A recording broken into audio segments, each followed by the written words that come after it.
A since-deleted subreddit called Justice for Daryl emerged on October the 21st, 2022. This would be littered with posts suggesting that Daryl was actually innocent, and the subreddit would not tolerate biased and baseless attacks on him, with a subtitle saying that the new moderators of the subreddit would be removing anything that implied that Brooks was guilty, with commenters thanking the poster and calling the mods brave for challenging the white Reddit hive mind, and suggesting that racist white people were trying to accuse an innocent black man. It would later be adorned with a bizarre banner that referenced the sovereign citizen movement, biblical verses, Black Lives Matter, and a black depiction of Jesus Christ. Other posts following the trial would suggest that there was a bias against Brooks, sharing this video where Brooks claimed that he wasn't informed of the witness orders being shuffled. People in comments on the trial would point out, if this is how he publicly treats a judge in a court of law, then they can't imagine how abusive he is in private with someone he actually knows. Another bizarre post would claim a video shown in court was edited and that there are 5 Darryls in the footage and technology has been used to put him there, and stating that he was clearly being framed by a racist government. The racial element seemed to be a big part of the rhetoric on the subreddit. Another post pointed out that the case had a white judge, white prosecutors, a white jury, white witnesses, and white victims, with victims in quote marks, and a subtitle saying that this was all a setup for a lynching. Others even claimed to be nervous that there would be MAGA riots by angry white Trump supporters if the jurors did what they called the right thing and let Daryl free. However, there were indeed people fighting back and mocking the community for their brainless support for an obvious mass murderer, with one post asking, "So who did it?" and saying the community were as stupid as Brooks, with brainless replies suggesting that Daryl was actually innocent, and even if he did it, he was forced to do it by systemic institutional racism,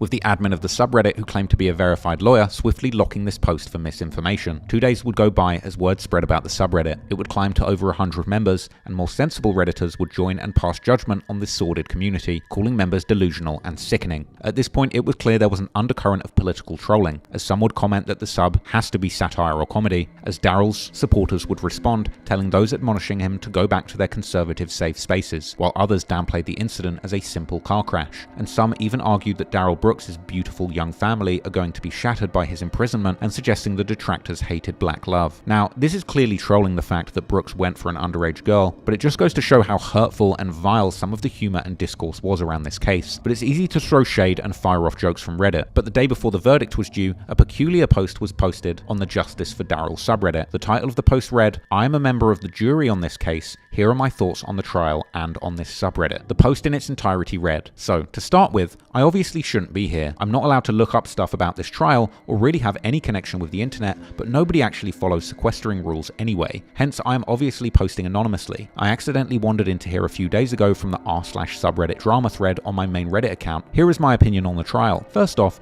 I think it's pretty obvious due to the chain of custody that the defendant is in fact Mr. Brooks, and he did do it. However, I've had throughout this trial doubts about various aspects of the case. The judge is clearly biased against Mr. Brooks. I got that feeling from when we were in the room, and my eyes have been open to how she acted towards him when the jury was out of the room. Clearly, she's not an impartial judge, and has been trying to belittle, demean, bully, and pull procedural tricks on him fairly frequently. I had my doubts already, but the subreddit has shown it to me clearly. Mr. Brooks has clearly not been given the chance to plead his case in court. He has been silenced and mocked at almost every turn. While he may be a bit loud or crass at times, I still believe his side deserves to be heard. I do have significant doubts about subject matter jurisdiction. I didn't understand it when discussed in court because the defendant was repeatedly silenced, but I do understand now thanks to this sub, and I agree that subject matter jurisdiction is a great concern here. This subreddit has made me aware of jury nullification, and I'm very grateful for that. Overall, I'm not sure what I will decide. I'm not educated in law, and I have to admit I'm biased against the defendant for the horrible acts that he did. However, it's also clear that this trial is a complete kangaroo court. Mr. Brooks has not been allowed to try and prove his innocence, subject matter jurisdiction, or explain the circumstances surrounding the events. It's hard to imagine what could justify it, but we just can't know because of this trial. For these reasons, I'm torn between locking him up and throwing away the key, or jury nullification. Both have arguments for and against them, and I'm not looking forward to choosing. I'm mostly writing this to help myself process my thoughts on this, but please let me know what you think. A mod in the subreddit pinned a comment claiming that the user submitted proof that they were indeed a juror and they verified the authenticity of the claims. But in a sub as unhinged as this, that's a pretty worthless statement. People in the comments gleefully bragged that they had sent the post to the courthouse, while others claimed that if this is real, he's screwed. Soon after this Reddit post was brought up in the trial, people would begin to post asking who was pretending to be a juror, calling the prank hilariously illegal. A comment theorized that it was one of his family members or friends and pointed out his mother had tried to file a class action and claimed that this was a play to get a mistrial. Another person predicted that that the mods of the subreddit would be getting a subpoena from law enforcement. The subreddit in the insane post would indeed be brought up in court by the judge, which she brushed off as a prank, which was being investigated by the sheriff's department. The only other thing I would put on the record is I have received information regarding the Reddit post, that there was a subsequent post from that website indicating that it was a prank.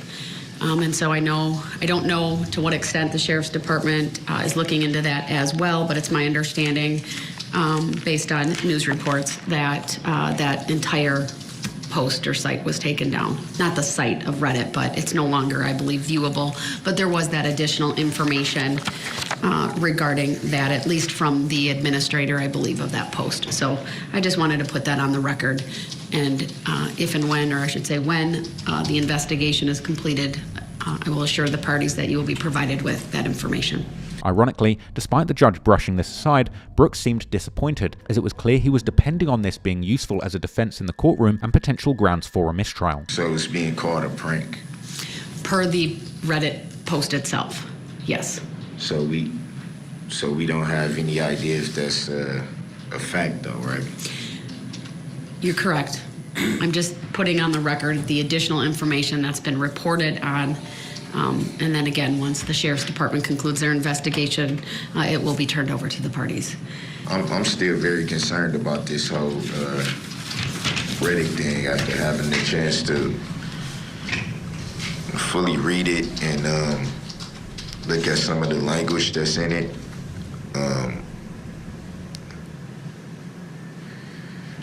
It's very concerning. That's why there's an investigation, sir. Anytime there's an allegation that the integrity of this judicial process has been compromised, especially with a juror, I take that incredibly seriously, which is why I turned it over to the sheriff's department. What's your specific request? My specific request would be to look into a mistrial and also any alternatives along those lines, short of that or along those lines, or a mistrial. Brooks seemingly accidentally played his card and admitted that he was responsible, claiming that the language of the post must have come from someone inside the courtroom with knowledge of the trial. The language is pretty clear that this,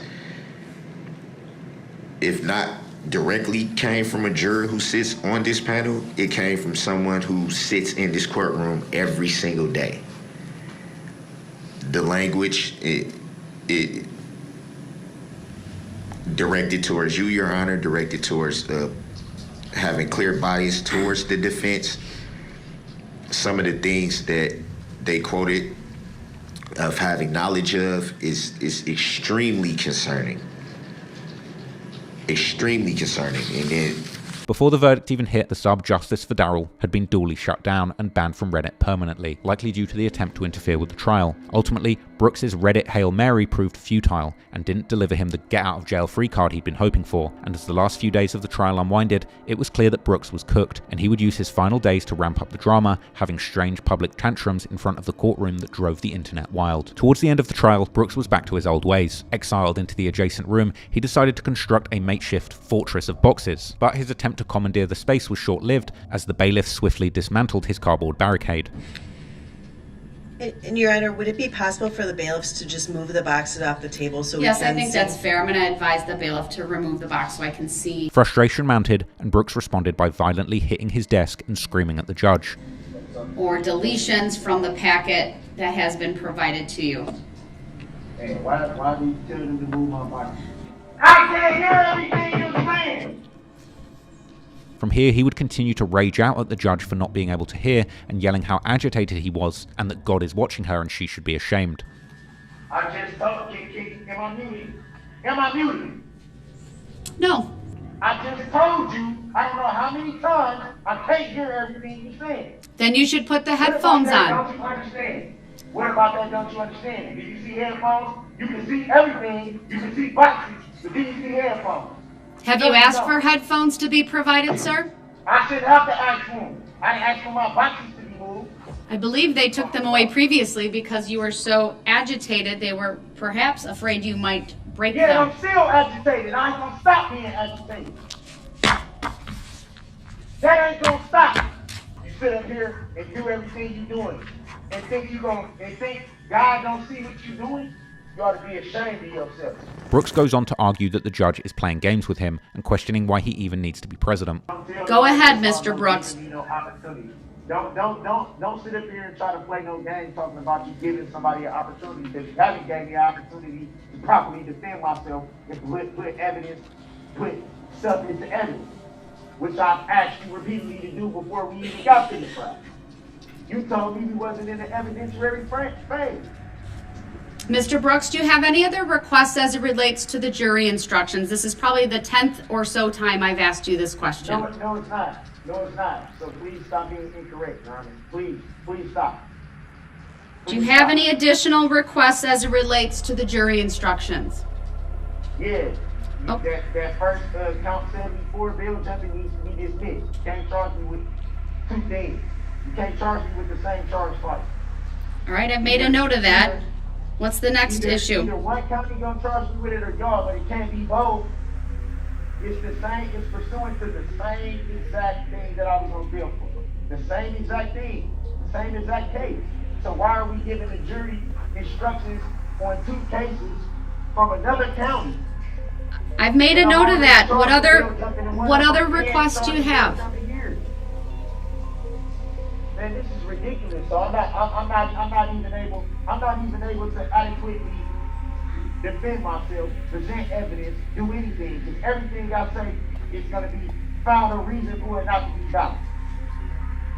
What are we doing here, Your Honor? What is the Mr. Brooks. Why should I be here when I've made a note of your request as to count 74. Do you have any other requests as it relates to the jury instructions?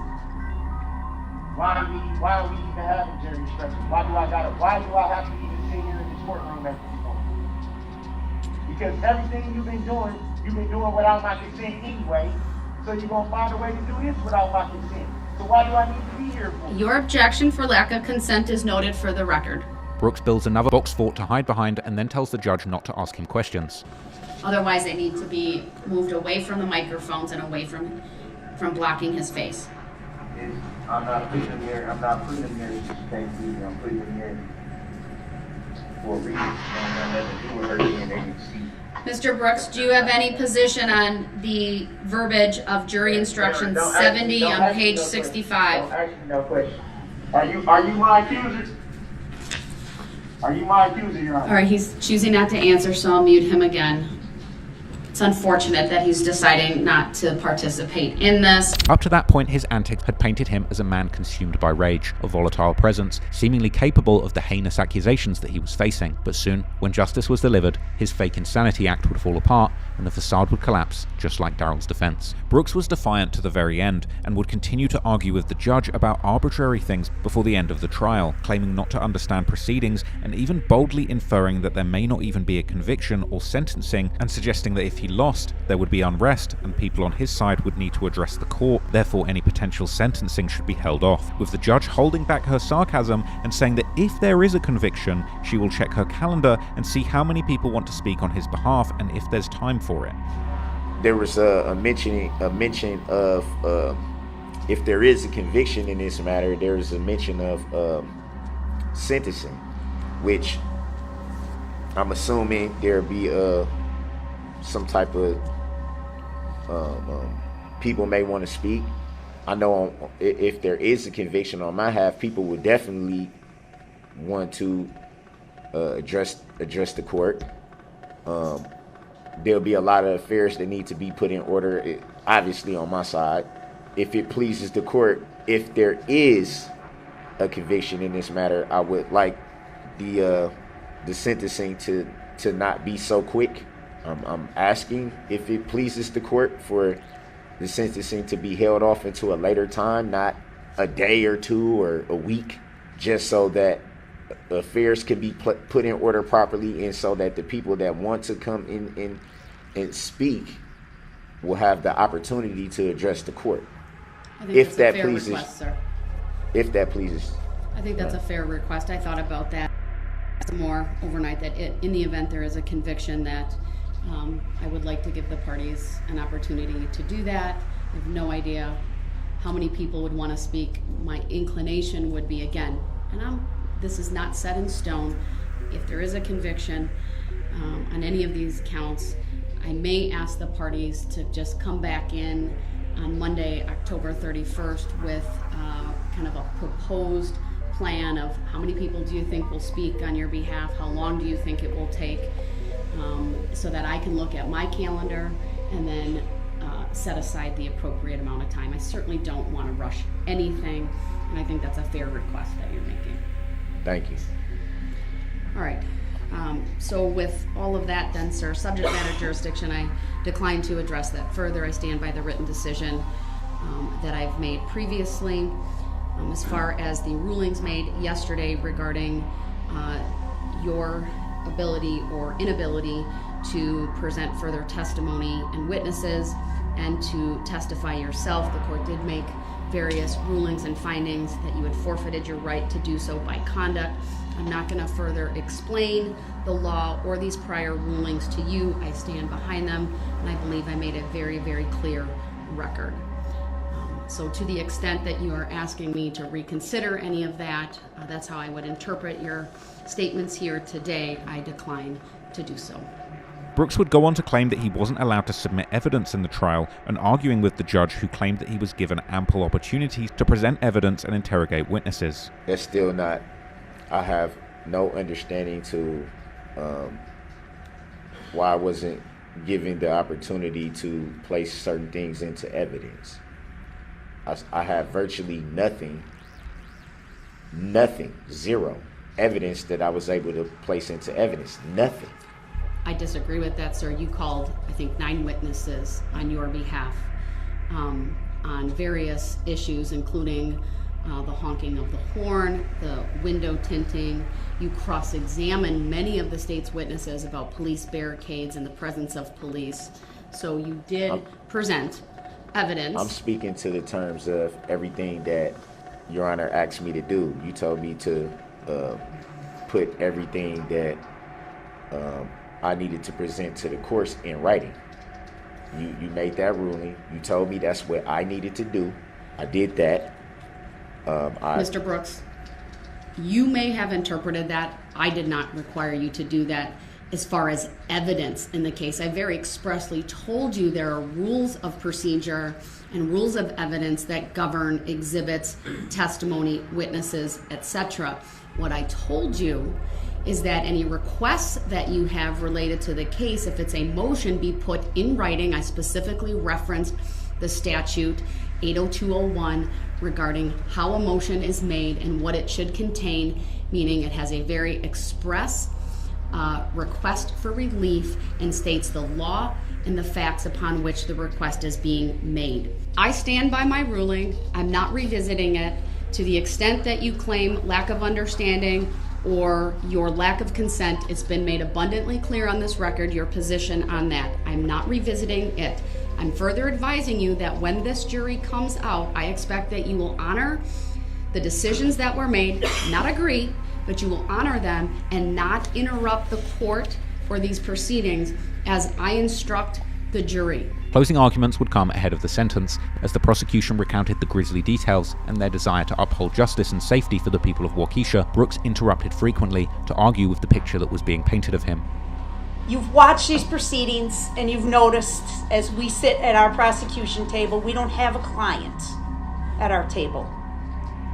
But rest assured, we do represent someone. We represent the people of the state of Wisconsin. It's an entity. I can't bring it to the courtroom. People enact laws.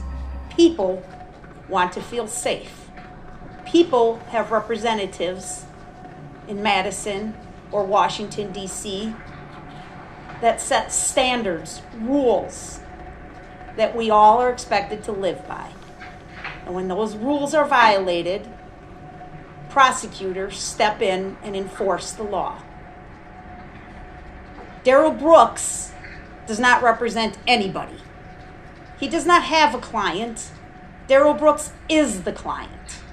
Darrell Brooks is the defendant. The state of Wisconsin is the plaintiff. I'm going to ask you for your guilty vote at the end of my comments.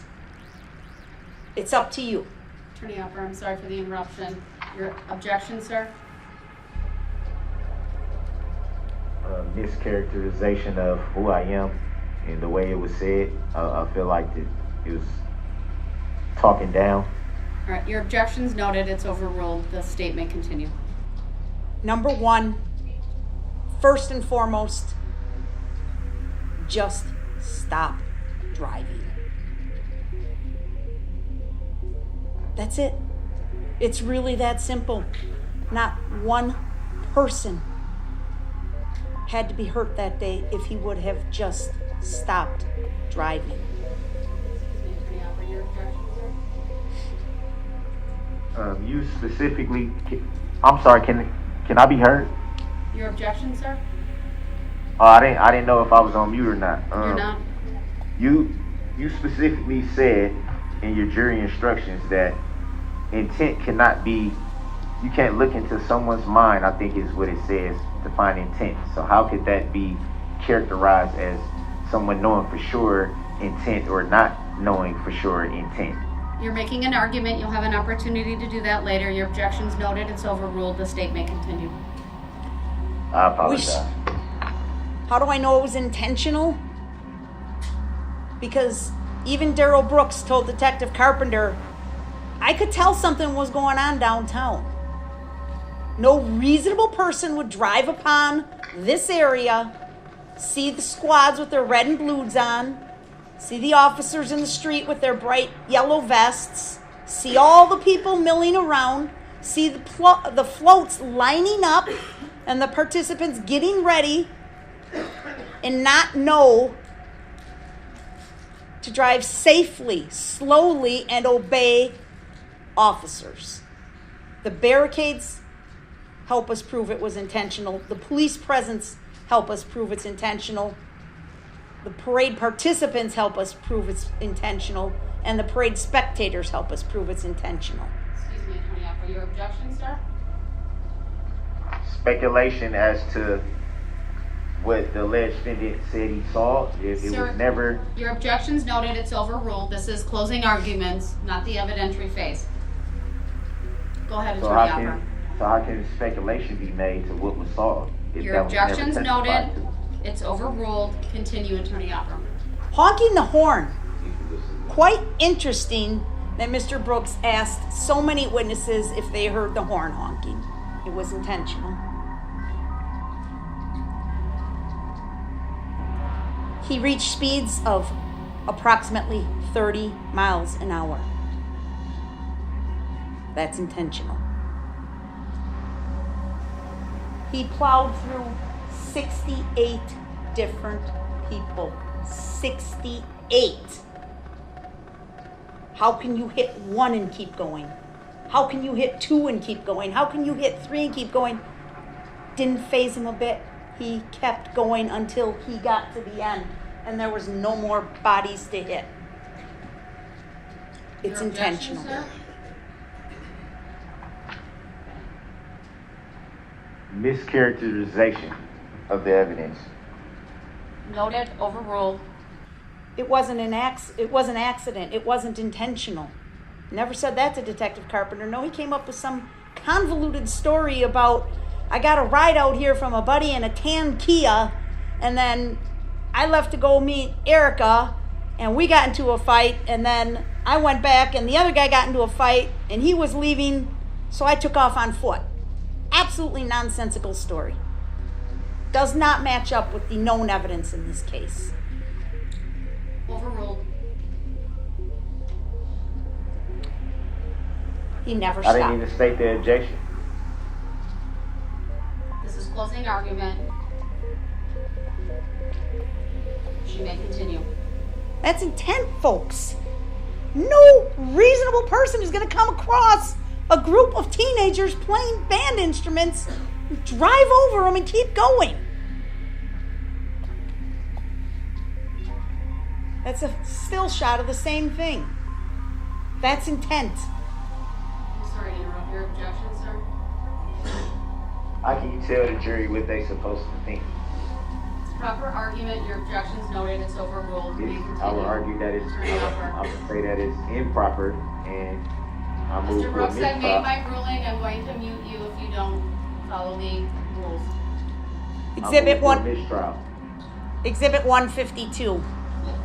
Daryl Edward Brooks Jr., date of birth 2/21/1982, on his identification card issued by the state of Wisconsin.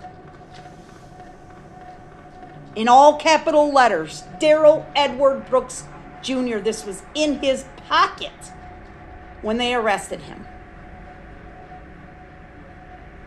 So this entire shenanigans that he's presented to you through his questioning of witnesses about I'm not Daryl Brooks and that's my name and I don't know who that is and I don't consent to being called that name.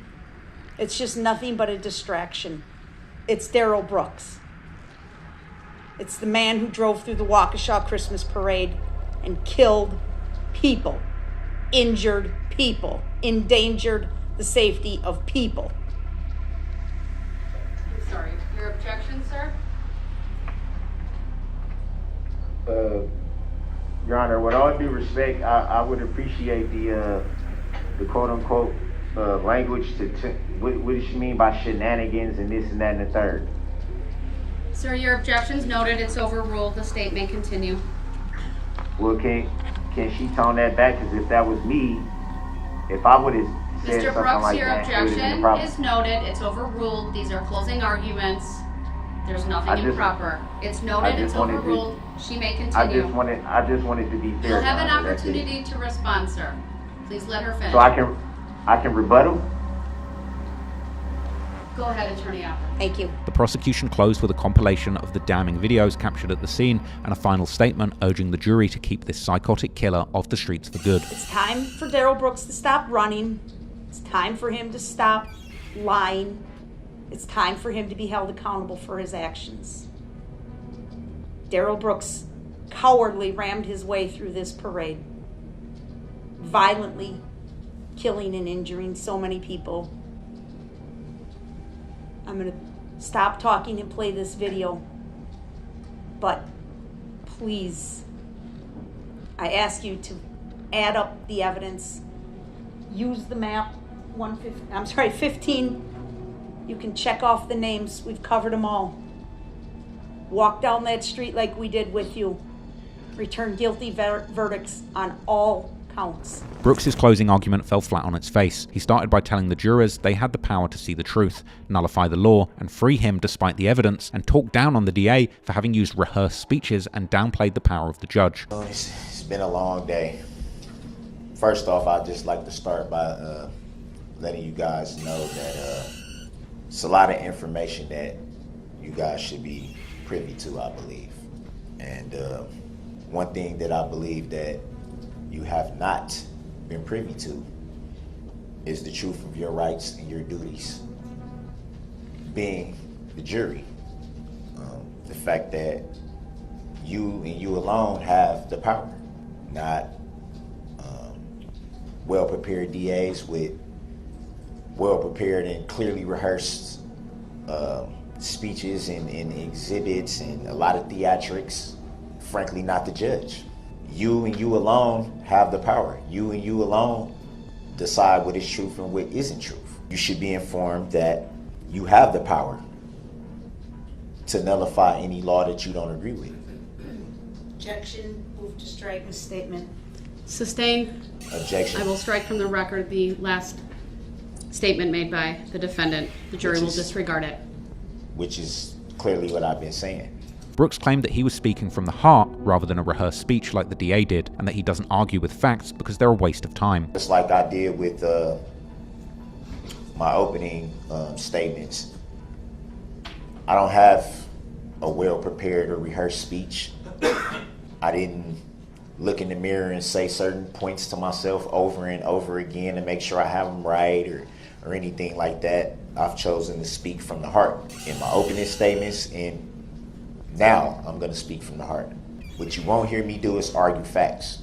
And the reason you won't hear me argue facts is because I believe that it takes away from what should be recognized. The tragedy of this event, it should be recognized. Trying to argue facts of this, facts of that, I'm not gonna waste your time doing that.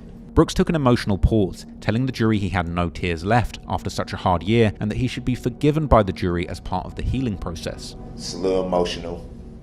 I apologize for the long pause. It's hard to keep everything together emotionally. And honestly, I don't believe that I have any more tears left. It's been a hard year for the families, mostly, and that should not be lost on anyone. It shouldn't be taken away. I said it before and I'll say it again. It's a lot of people that are healing, that are attempting to heal.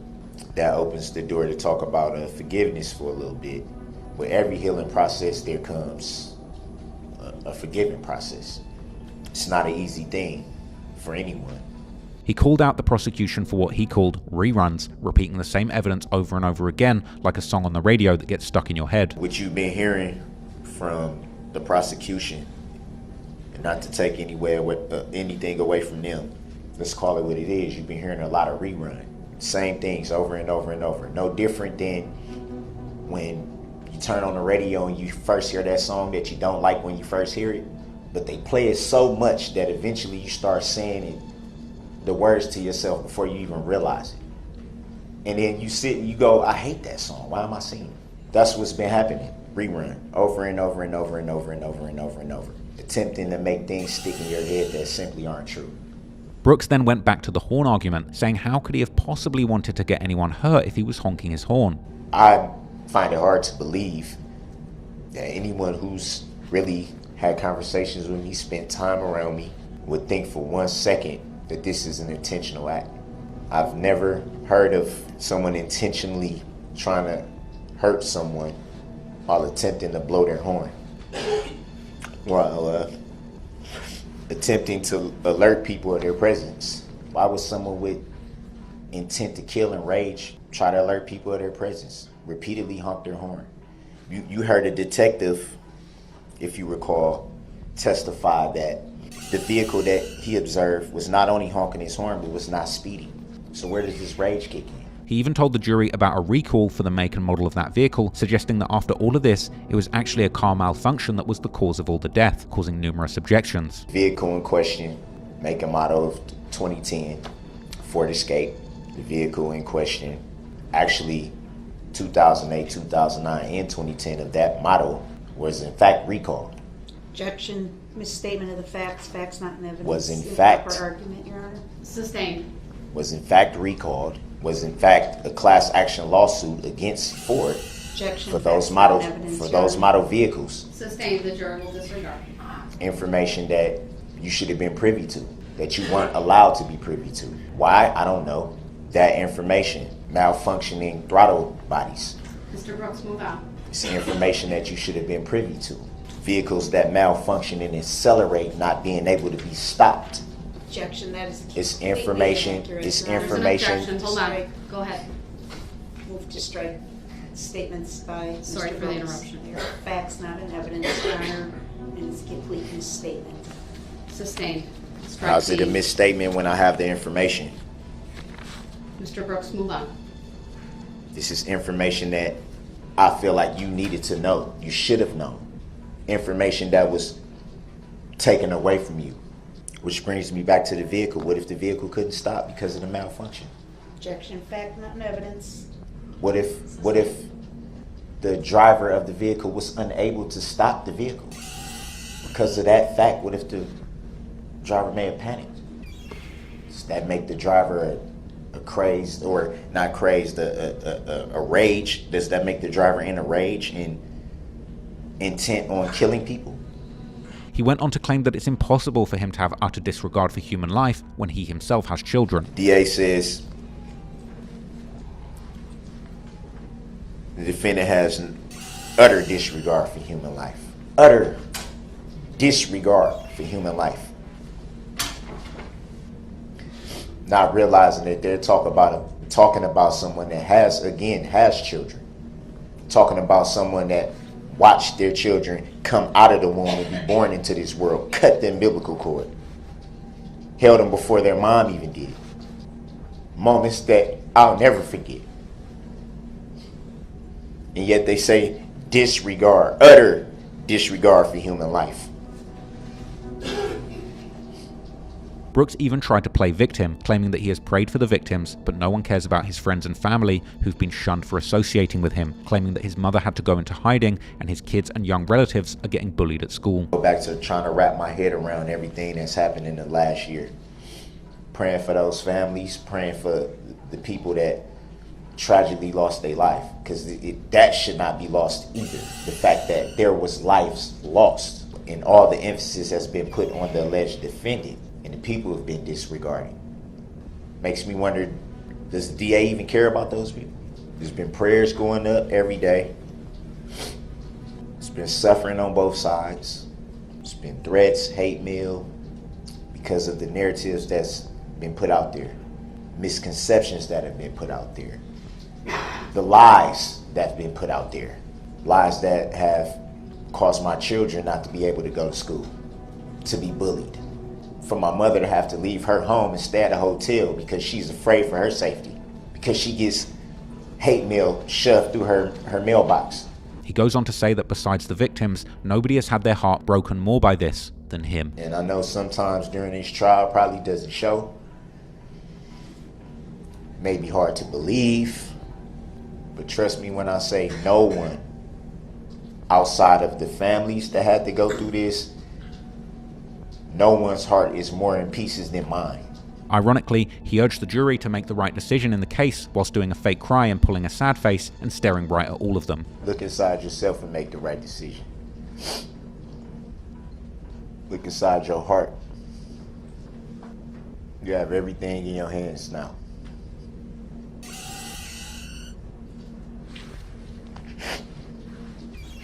Everything. Do what's right. He said that throughout the year, he'd been called a lot of things, but he's not a murderer. Throughout this year, I've been called a lot of things.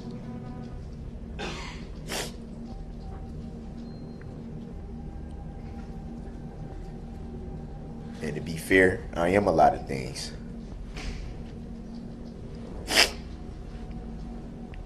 A murderer is not one of them.